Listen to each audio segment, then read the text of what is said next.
জগন্নাথ যদি সত হইথান্তে ভাগবত গোসাই যদি ସବୁ ଦେଖୁଥାନ୍ତେ ତାହେଲେ ମୋ ଝିଅ ଦେବୀକି ନିଶ୍ଚୟ ନ୍ୟାୟ ମିଳିବ।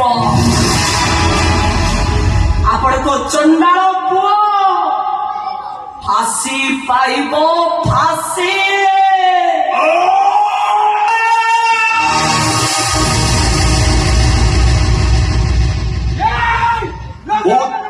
ମୁଁ ଚୈତା ବୁଝେଇ ତ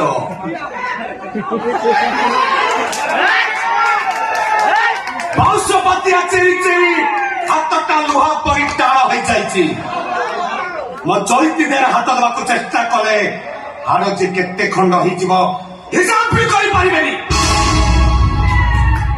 ପ୍ରକୃତରେ ଭାଗବତ ବସେଇଥାନ୍ତି ମୋ ଝିଅକୁ ନ୍ୟାୟ ଦେବେ ଆଉ ଫାଶୀ ପାଇବ